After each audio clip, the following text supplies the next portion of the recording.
now be measured? I think in Asia, we had a very big ongoing problem, right? Like productivity is usually always measured by how much time you spend in office. I think in a lot of countries, even in Singapore, in Malaysia, even Hong Kong, it's like the people that stays in office the longest at the most late at night would be the one that's mostly rewarded. It's strange. But right now, when it's flipped around and all of us need to work from home, how do we then measure productivity? What would be the new matrix for us as employees to measure for our team members? So if you're not able to set some of these ground rules or answer some of these questions that I've set out earlier, it'll be actually very difficult for you to identify what are the best tools to use. Because if you don't even know what needs to be done, or if there's no clear methodology of doing things, then whatever tools that I'm going to suggest to you later will all actually fall flat. Yeah, so answer the questions first and then more of tools. So in terms of tools, I split them into 4 different categories, right? So there are the meeting related tools, there are the project management tools, there are the collaboration tools, and the communication tools, right? So you go through one by one. If you have even more interesting tools that's not covered here, maybe you can just put in the chat and then I'll check it out right after this. But here are some of them. For meetings, I think this is what we are most familiar with. Right now we are using Zoom, great for meetings. You're able to sketch things. I see some of you have changed your background as well. That's one of the fun part of being on Zoom. So that's also very interesting. But if not, there's also Google Hangouts or Google Meet. Google has also opened the enterprise version of Google Hangout and Meet to all of us for free, I think for a period of 3 to 6 months. It's also very interesting because in Google Meet, it has the broadcast feature that allows you to broadcast your meetings to 100,000 people. If you have that many people to then watch your broadcast, you can just stream it live on Google through Google Meet itself. And then of course you have the usual Skype, which I wouldn't really recommend. It's quite terrible. I just got off another session of Skype. I think through it, I disconnected 3 times. I think Zoom and Google are still leading it. But I know some companies have subscribed to Microsoft Teams. That's also one way you can keep your team members intact. So I think for meetings, it's quite straightforward. These are the top 4 tools being used right now, and I think most accessible as well and most familiar. But let's talk about project management, right? Because I think at this time, there's a rising need for us to keep close tabs on what our team members are also working upon. So for project management, there are quite a number. Hopefully some of you are already using some of it. My personal favorite is a tool called Asana, A-S-A-N-A, right? So Asana, it's actually a to-do list, but rather than just keeping track of your own individual to-do list, Asana actually allows you to create project groups to add your team members inside so they can monitor everybody's project at one go. And the best part is actually free for most of the features. So you don't need to pay. It's out there. You can just sign it up and distribute it to your team members. You can split them into different categories. So for my company, what we do is we split them by 2 types. One, we split them by team functions. Next, to split them by projects. So every team would have its own group that puts out their own to-do list, in which the team managers will go in periodically to see what's being done. And at the same time, on individual projects, they can also keep track of what's being done. So Asana has also very smartly built this in a way whereby, because there are 3 things happening right now, right? There is right now your team to-do list, you have your project to-do list, and you have your own to-do list. But Asana very smartly also has a view for you to view all your tasks on a single screen. So you don't need to split between too many charts or too many to-do lists at one go. So that's one great use about Asana. There's other tools that's quite similar as well, which is also very popular, called Basecamp. Now, Basecamp is actually very, very powerful, but it requires a subscription fee. But if you're willing to pay that, it allows you to even manage projects up to a calendar level. You can actually set milestones. If you're familiar with a Gantt chart, Basecamp actually allows you to do that, delegate multiple tasks, set recurring deadlines, and so on. If not, a startup favorite is actually Trello, T-R-E-L-O. Some of you may be familiar with this, but Trello is a very simplified way of keeping track of tasks. It's great. If you have smaller teams, you want just quick communication, Trello is very easy to use. If you are managing technical teams, like in technology development and so on, there's this very popular tool called Jira, J-I-R-A, Jira. It's great for managing tech-based projects. So if you're dealing with your tech developers, you're dealing with your web designers, you're dealing with your programmers, Jira is a great tool to help them and help you, because out of all these tools I've mentioned just now, Jira is probably the only tech tool out there that's able to track based on tech programming terms, and it can even synchronize the codes to the task. So this means that imagine if I'm a web developer, right now I'm writing a set of codes based on this particular task A, you as the manager or my boss can come in, click on my task and actually see the codes that I'm actually writing. So you actually see real progress of me on a daily basis if you really want to go into that micro detail. Now, communication is my favorite because sometimes we think that we are masters of communication. We communicate on a daily basis. We use so many different apps out there, but there are a few good ones for companies. I will skip WhatsApp because I think all of us are very familiar with WhatsApp, but there's also another tool called Slack, S-L-A-C-K, right? A US-based startup.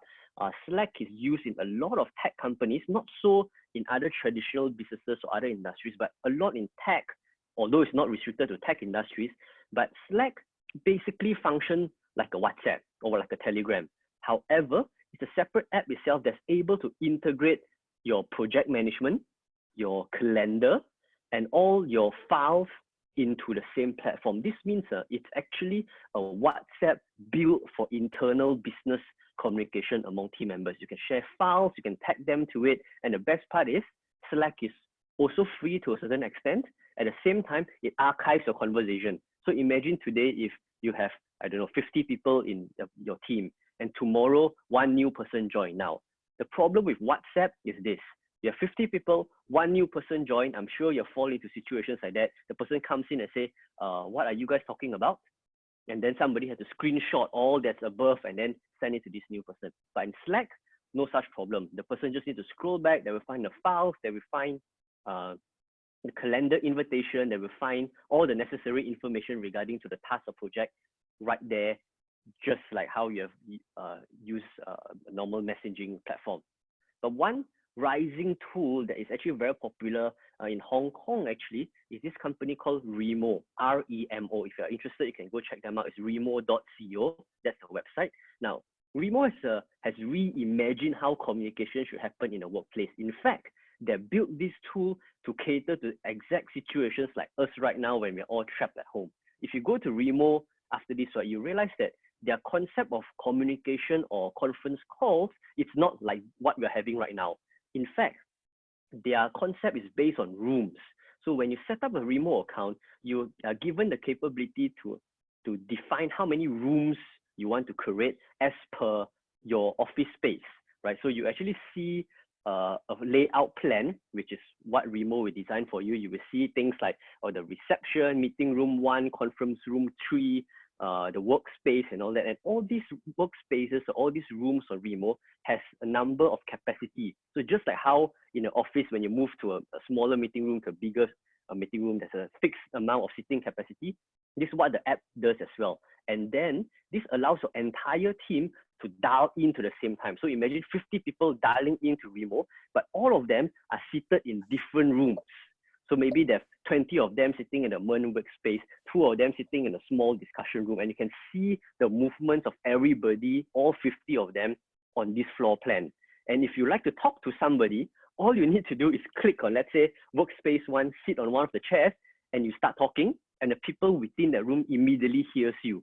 So you no longer need to dial in, dial out, send me this link, send me that link. In fact, you can just click around and move between rooms. So very effective way of communication among teams in this period of time. And then last but not least, collaboration, which is the few common tools that's very reliable. I don't think you probably want to look any other than your usual Google Docs. Dropbox, Google Drive, all these are great tools to have for collaboration simply because of one main factor, apart from the reliability and how all of us are very familiar with tools like that already. It's actually the ability to track who has done what kind of changes your team members have done to Dropbox or Google Drive. If you have used these features, you will see that there's a history button that you can actually go into it and see who is the last person that made amendments to the file. So that's one way you can also go in to see if your team members are actually contributing to what they're already contributing. Yeah. Any questions so far? Because it feels a bit weird just me talking on and on, you know? Not for me. All good. I mean, I have used some of the tools, but again, there's so many options actually outside, right?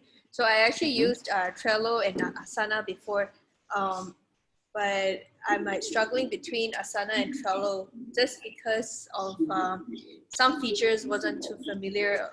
But personally, I like Trello because of it's actually quite easy to use. It's simplified, like you say.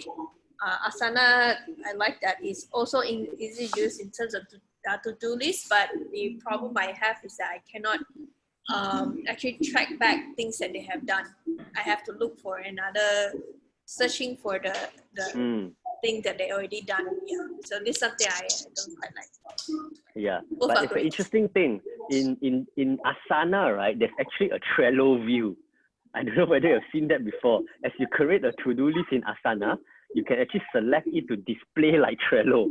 I think it's very smart for Asana to do that. Then when you switch to the Trello view, you actually use it exactly like how you use the Trello. Meaning when you mark it as complete, it just fades to gray, but you can still drag it around as you like in Trello. So I don't know, maybe that would convert you to use Asana.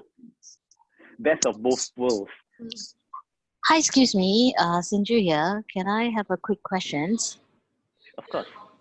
Yeah, because most of the apps you said like Slack or Trello's, most are like to-do lists or task oriented.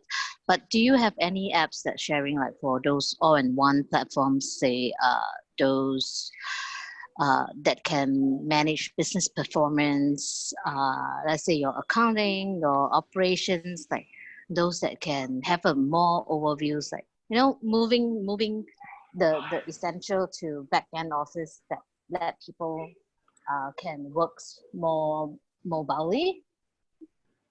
Okay, very good question over there. Unfortunately, there's no one tool that I know of that can do everything well, meaning that you're talking about communication well, backend well, managing of the files well. It is very rare, but if you bring in accounting or you're bringing finance or operations into place, the only brand that I can think of that does this very well is Salesforce. Because Salesforce allows you to manage your teams, manages your marketing operations, manage automation, and has a lot of integrations with third-party enterprise level software as well. So that is probably something you want to check out, but Salesforce is also a little bit more on the expensive side. Yeah. Yeah, because if we're talking about this kind of platform, mostly are targeting those MNC. If I mean on the price point wise, you know, and if you are talking about like for SME, if they are trying to move towards digitalize themselves or trying to have a more flexibility on work, like work from home or something, Salesforce would be too costly for a new company. I don't want to put it in startup because sometimes I don't even know what startups do. But as long as if they are starting with new businesses or they are running a small, this kind of platform would be very, very costly. I mean, in terms of ringgit Malaysia. Yes, of course, because all these tools are in USD most of the time even, right? That's very true. Yeah, but I think there's a rising trend as well. I don't know whether it's stretching this conversation a bit too broad, but there's a rising trend right now because a lot of all these smaller tools that I've mentioned earlier are usually built to integrate and work with one another. So this means that you can actually, let's say, use Asana and Slack. So you're combining one good communication platform with one project management platform, and with Slack, they can also integrate with certain accounting tools like Xero or FreshBook into it. So with integrated platforms like that, companies actually right now has a flexibility of using multiple tools that are good in their domain, but sharing the same pool of data. Then this would actually bring down the cost a lot more compared to just subscribing to one Salesforce account that probably costs you thousands of dollars per user per month. I see. Another one. I mean, have you heard about this app's called Eco? EKO? Yes, Eco. Yep. Because I tried to, explore this, but it's not very. I mean, I don't know. What's your view on these apps? I think for Eco, right? Eco focuses a lot on the workforce automation, right? So they're focused very much on the operation side. If you Right. talk about usability, I haven't really heard much reviews about Eco. I'm not sure if they're relatively new, but recently people have been talking about them quite a bit. It still comes down a lot more. If you compare Eco and Slack, I say Slack is a lot more powerful because whatever Eco can do, Slack can also do. Just that Eco presents it differently. Yeah, because I've been using Slack because I'm coming from a hospitality industry. So because Eco has certain things that they said they can kind of track the operation wise. So it does actually quite eye-catching for especially from an operation point of view. But when I try to use it, I still in a exploring stage lah. Well, maybe they are not as user friendly as Slack. Put it that way. Yeah, correct. Because even the user interface is still a little bit more traditional in that sense. But I'm sure because Slack has a huge library of different plugins, maybe you would like to explore these plugins as well to see which one fits your industry well. Okay. All right. Thank you very much. Thank you. Can I ask a question as well? Yeah, of course. Yeah. So I'm not sure whether you use this platform called Monday.com. Yeah, I mean, like as compare Monday.com Asana, what do you think? What's your point of view about this thing? Because I was previously using Monday.com, and right now, I mean, like as I'm just recently that used Asana, but I'm not very used to it also because of the bit of shift in the user interface as well. Yep. Yeah. So in long term wise, sorry, you say? No, what do you like about Monday.com? Okay, what do I like about it is also that the user friendliness and also the graphic design is nicer. It's easy plug and play. Yeah. But the thing is, you need to pay some amount of money because especially your team is like 4 and above. And that's why I recently wanted to port into Asana. But it's a bit sometimes maybe I don't know how to use, maybe or I haven't really fully explored. I find it like I'm not sure is it that I should upgrade my features in Asana, then I can enjoy fully more of the features. Do you think it's necessary to do that?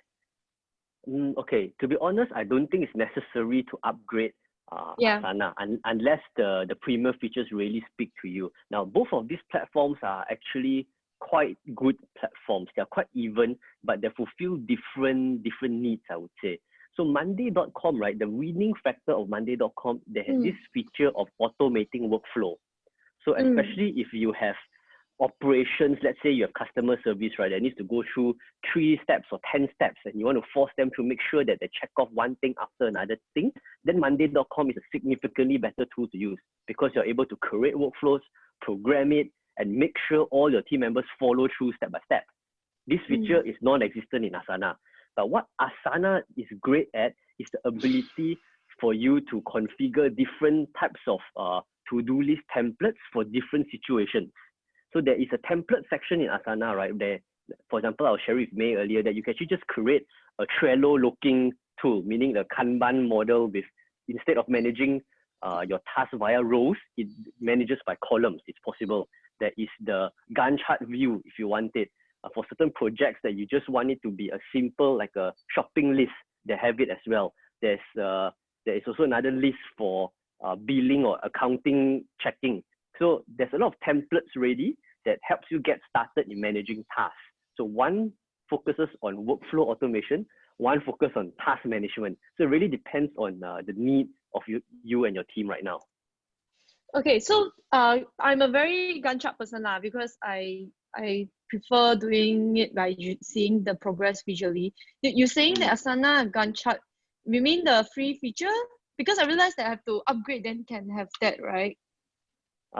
Whether Gantt chart is a paid feature or not, then I'm not too sure because I don't go through all the premium features every day. Okay. Yeah, Okay. but there are some free templates that's given. But if you are clicking at it right now and it has to be paid, then sorry lah, it has to be paid lah. do you have any recommendations that for free platform for Gantt chart? Free platforms for Gantt chart we used to use one for our team, but it wasn't very good lah. For your Gantt chart is used for what kind of a situation or what kind of industry that you're in?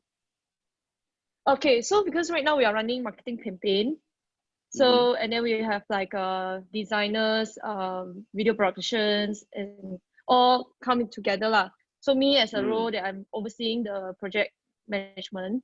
So I mean the Gantt chart view would serve better for me, like who do what and one plan, PR, who want to go to do PR, who doing sales, things like that. Yeah. So it's like all just in one view. There I can see their progress. Great. So if you're in marketing and that's what you need to do, the best tool to have all this into one is HubSpot.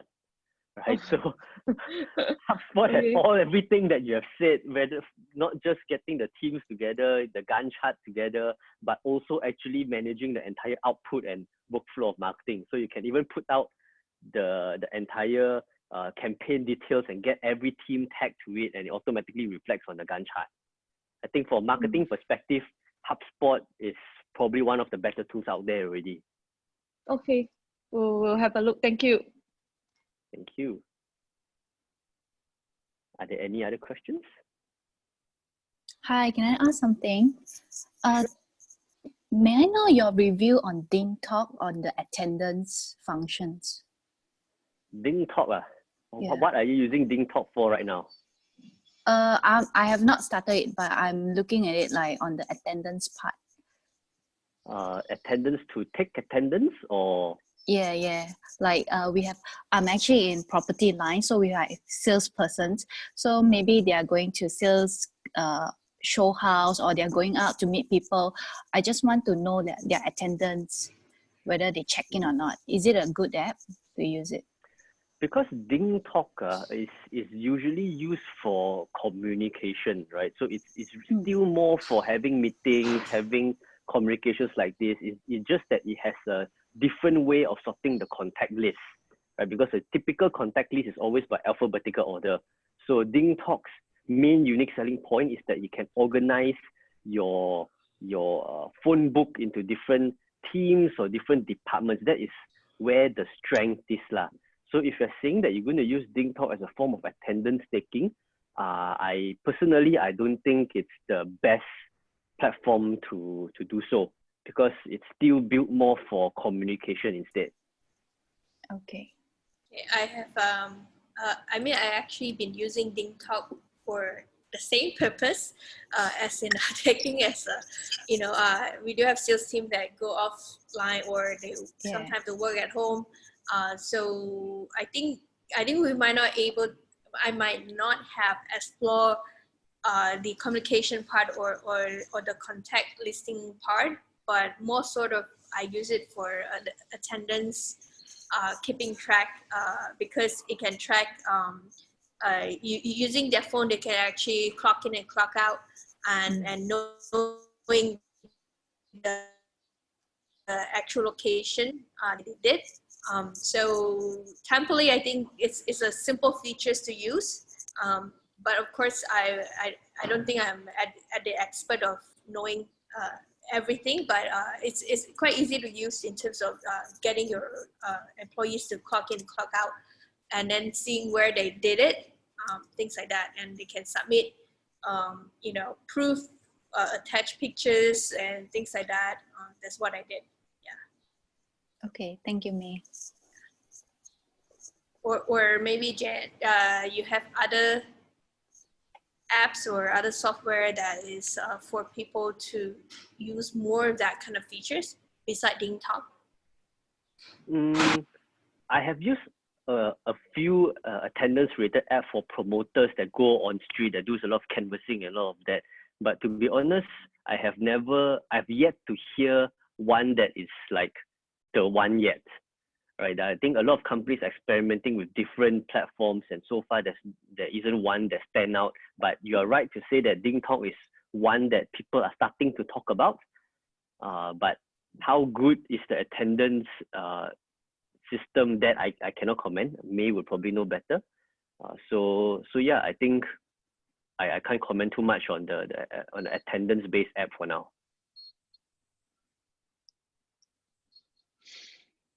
Okay.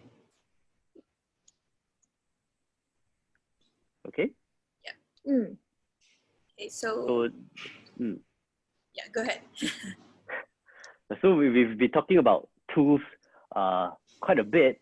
I think another common question that we usually hear right now, it's what can we actually do online during this lockdown, apart from showcasing how well we cook or how good that we are working out. I think that's what everybody's doing right now.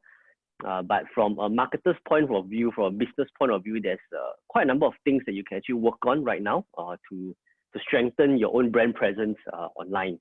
I think right now it's a great time to actually re-examine all your marketing funnels, meaning that to actually spend some time putting down how are you actually getting your awareness, how are you raising your consideration, how are you doing conversion, find out what is working, what is not working, and then see if we can even use this time to introduce new channels, especially digital ones that could be helpful for your business. So maybe you've never experimented with WhatsApp marketing or maybe even Facebook marketing that you are even not on yet, or LinkedIn marketing. This is a good time to actually put it in as part of your awareness funnel and see what you can make out of this.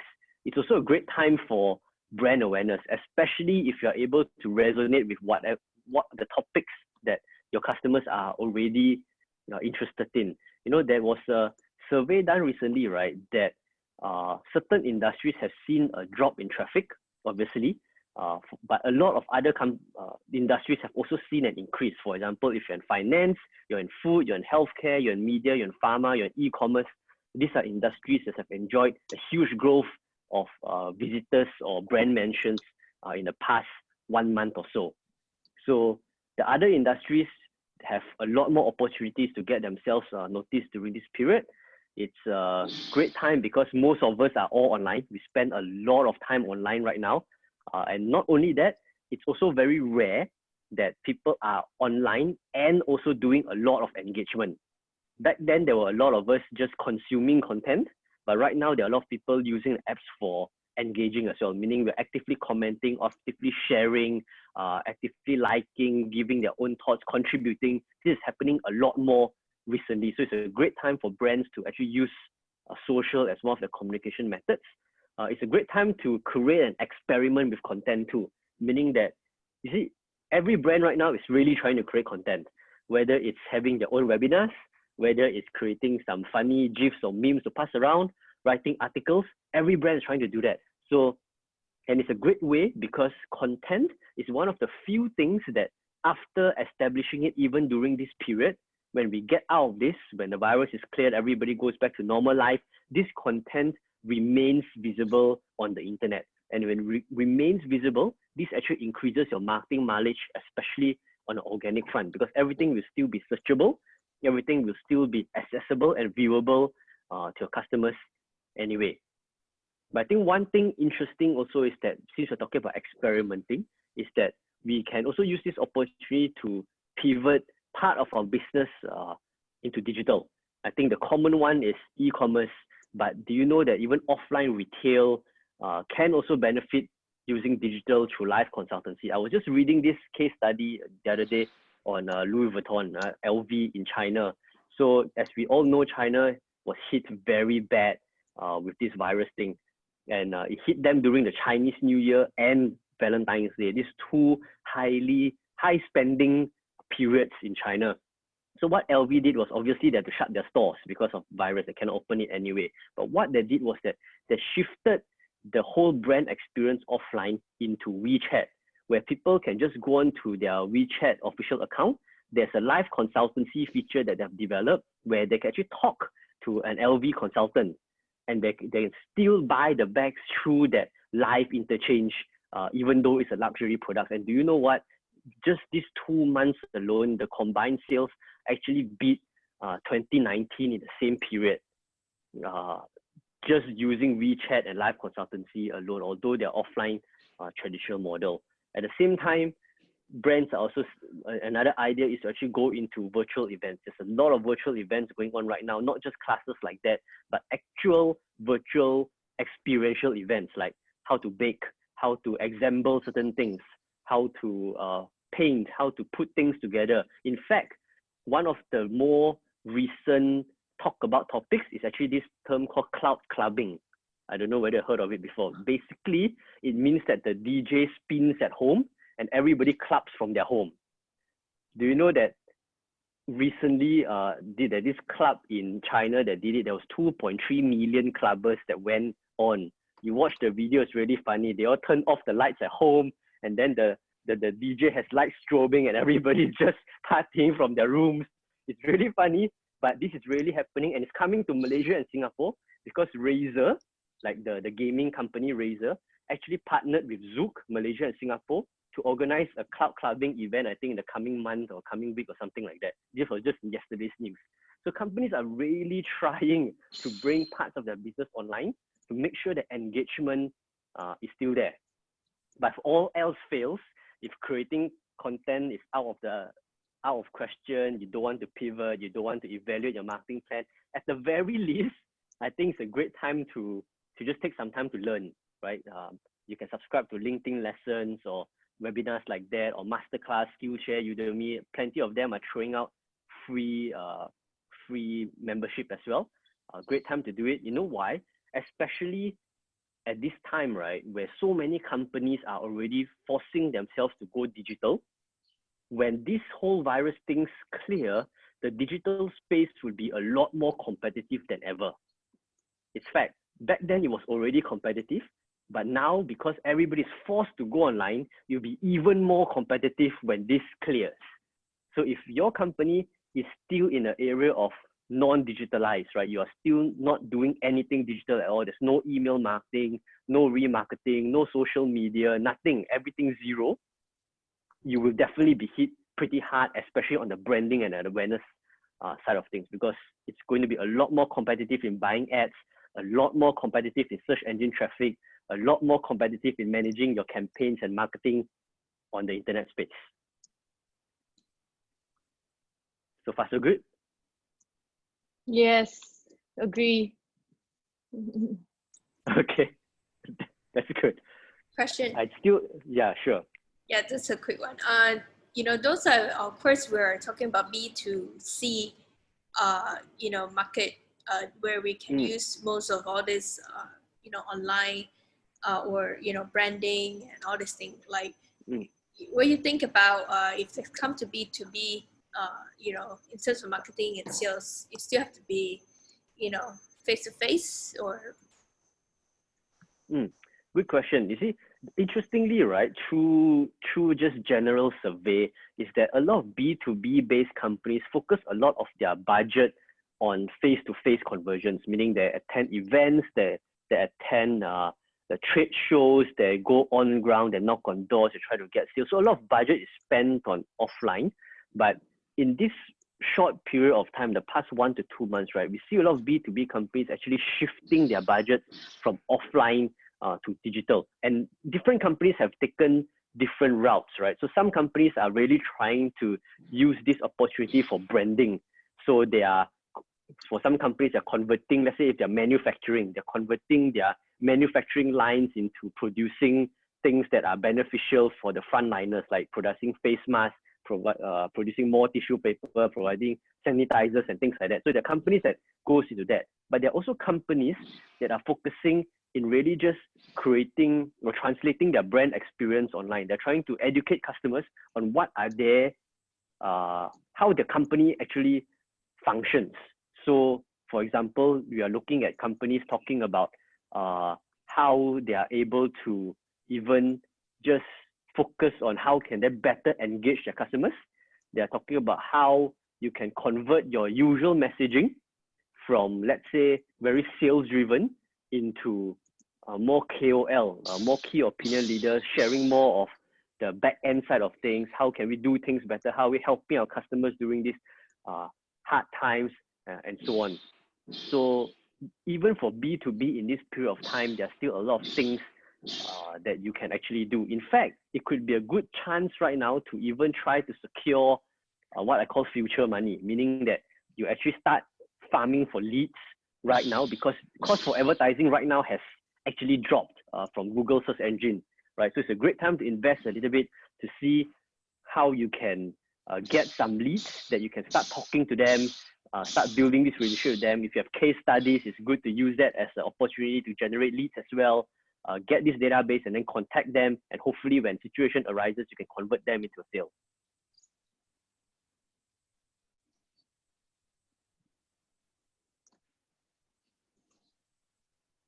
Are there any other questions?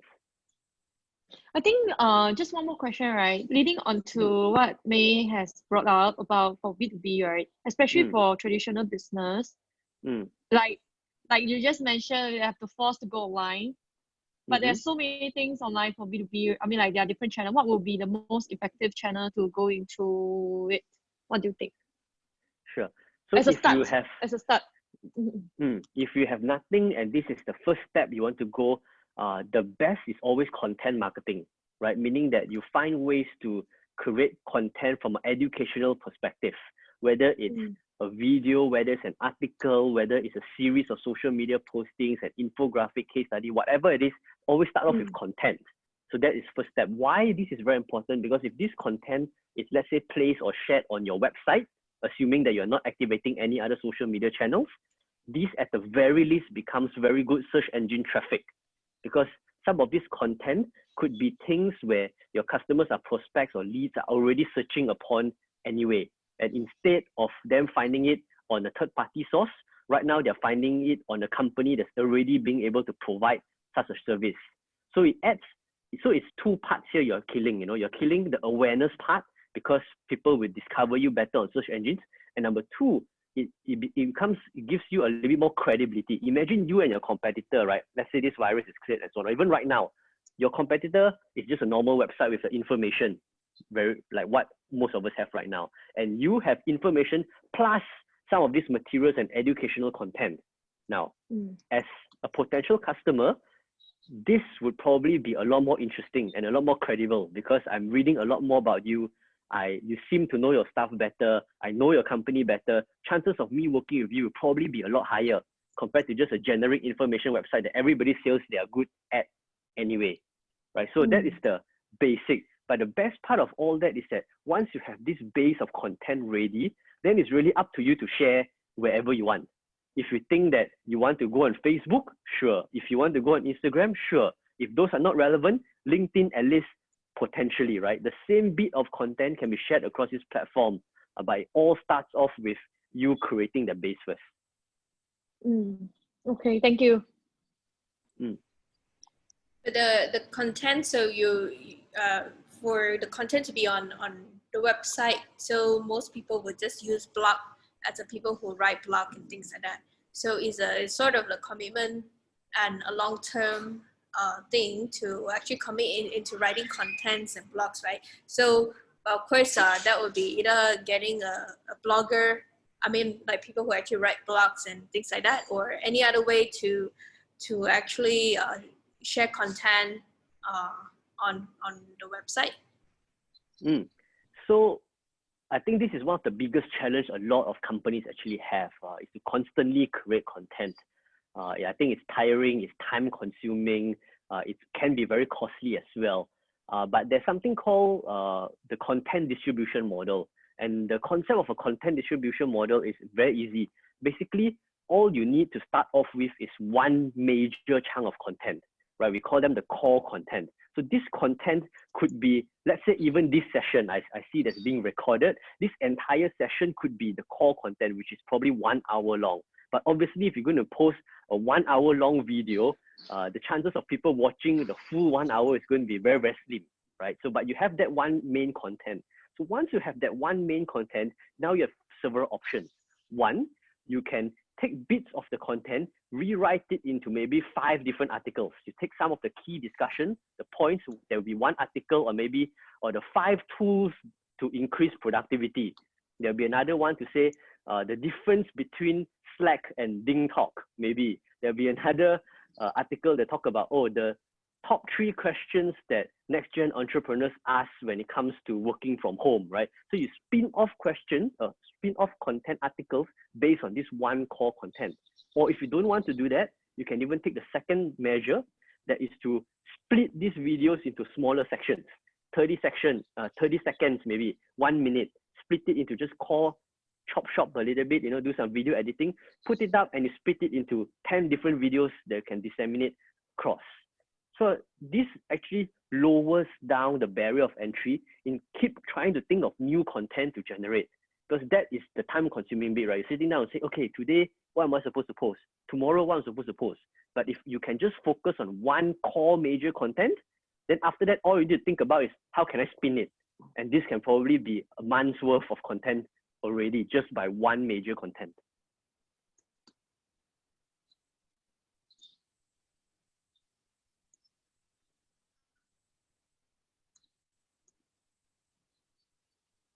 Yeah, but since we were talking a little bit just now about for traditional business going online, right? I think one of the very common questions that I've been also receiving is that people have this mindset thinking that going online is either very challenging for traditional businesses or it's not relevant to them. And I stand on the side to say that it's actually relevant for every type of business, whether it's B2C, B2B, or even you are government to government, right? G to G. It's still relevant because if you think about it, right, no matter who your customer is, businesses or customers, chances are all these people are on some sort of a digital platform. If they are not on Facebook, they could be on LinkedIn. If they're not on LinkedIn, maybe they are on Instagram. Maybe they are on definitely WhatsApp, or at the very least, they are searching for something online somewhere, right? So this means that no matter which tier you're targeting, even though you're targeting a CEO of a global company, there has to be somewhere. So the truth of digital marketing, even for traditional businesses, right, is that as human beings, 2 things.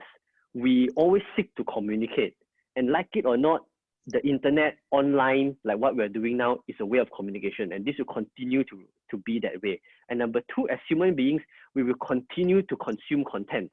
And guess what? We don't consume content physically anymore.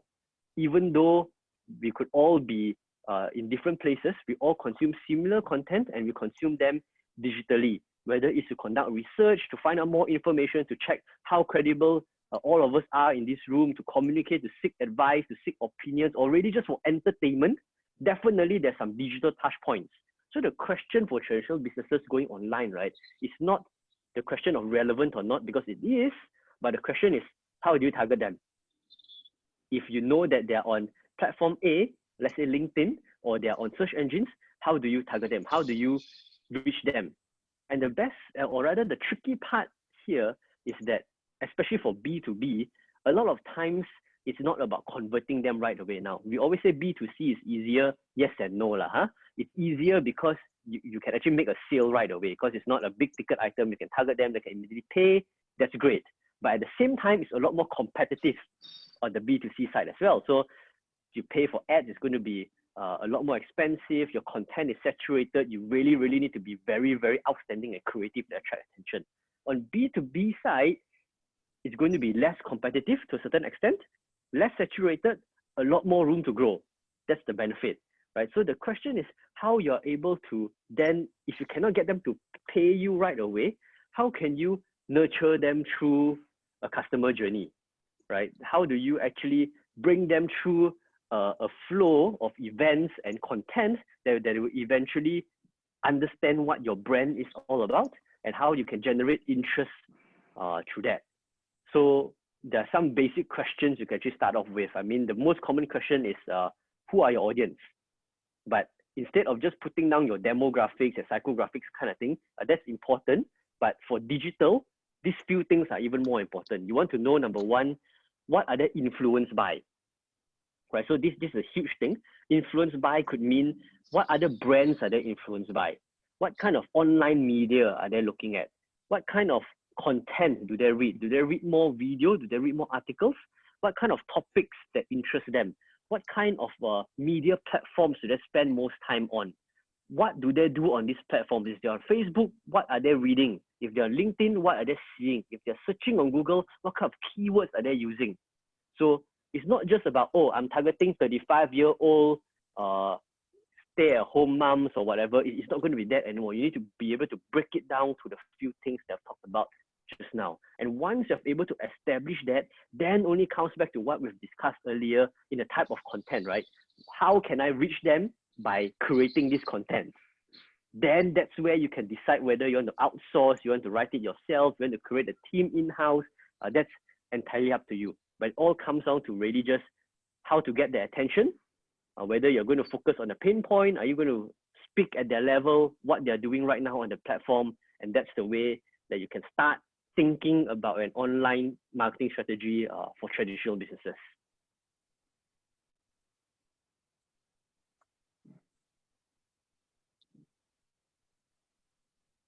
Any questions?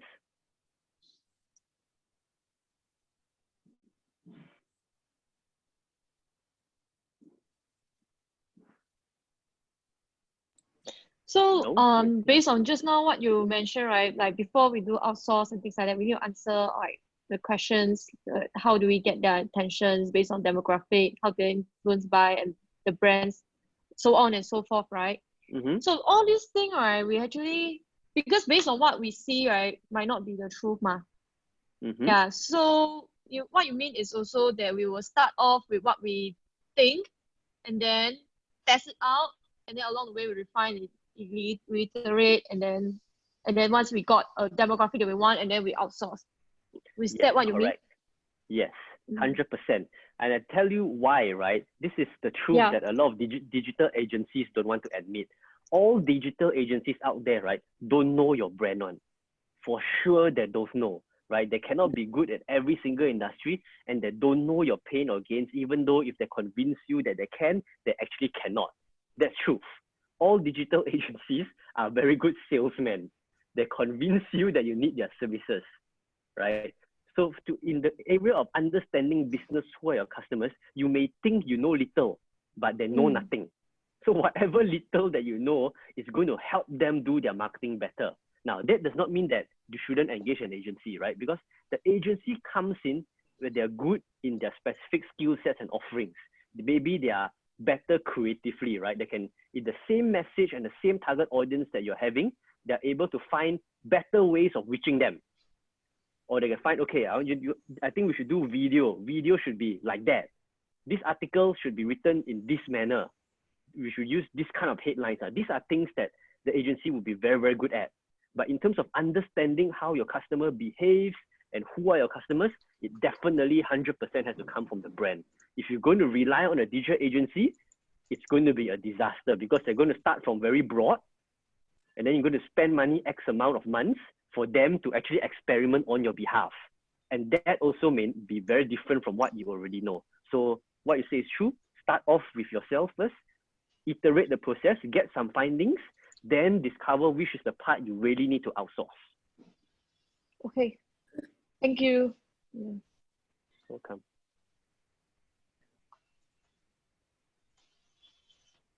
Anyone else? Question?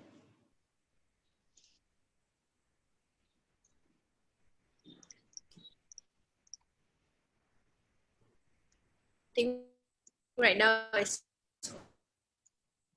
with information. Yeah, I think it's really a fruitful session. I learned a lot of things. Yeah, thank you for sharing. Glad to help. Thanks for spending your 1 hour with me. Really appreciate it. Thank you so much. Thank you, Jen, for taking this 1 hour session with us. Thank you so much. Thank you. Thank you. Thank you. Happy to be here. Yeah. And any other question can ask, or if not, we'll just end the session. No more? Nope. All right, cool. So I hope to see you guys on the next session. Enjoy your Friday. Even Thank every day you. seems the same. That's true too. Yeah, I forgot which day is which, but yeah. Yeah, it's hard to keep track now. Take care, everybody. Stay in touch. More Yeah. than happy to. Take care. Thank you. Thank you, Bye-bye. everybody. Thank you. Bye.